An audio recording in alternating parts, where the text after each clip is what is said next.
My name is Paul Thornton. I am currently the letters editor at the Los Angeles Times. Well, after this many months, I can see readers left me some reading to do. Today is in fact maybe the third or fourth time since March 2020 that I have been to the Los Angeles Times headquarters, so it's nice to be back here. Postcards, I love it. I love it all. In any given week, I will get between 500 and 1,000 letters to the editor that are intended as submissions. Each letter that does come in does receive at least one read by me. So my job is quite labor intensive in that regard. These big ones. This one is addressed to the head of operations, which is very flattering to call me that. Here's another one from a correctional institution from Tehachapi.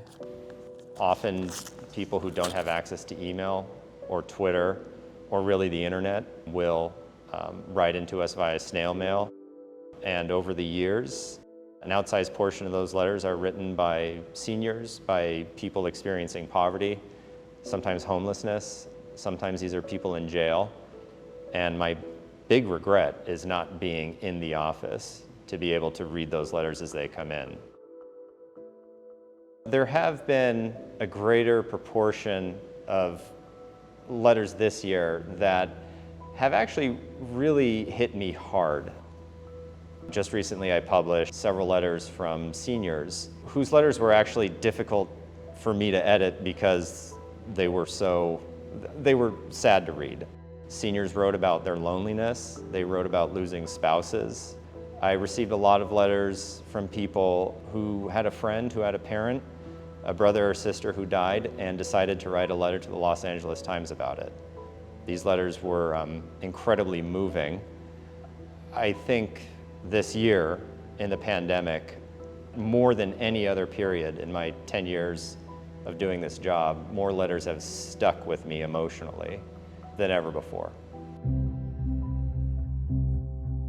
There is something really powerful in a person who can relate to an experience in a story, in a news article, and write something to us that I get to read that is their experience. Oftentimes these experiences are a pleasure for me to read because people have wonderful, humorous ways to talk about them. I've read people speak humorously about how terrible their ex-spouses were.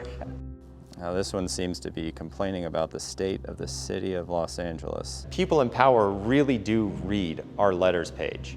If you write a letter to the Los Angeles Times talking about your experience, if you talk about the neighborhood you live in, it's a pretty good bet that a local city council member or someone who has some power will actually read that letter.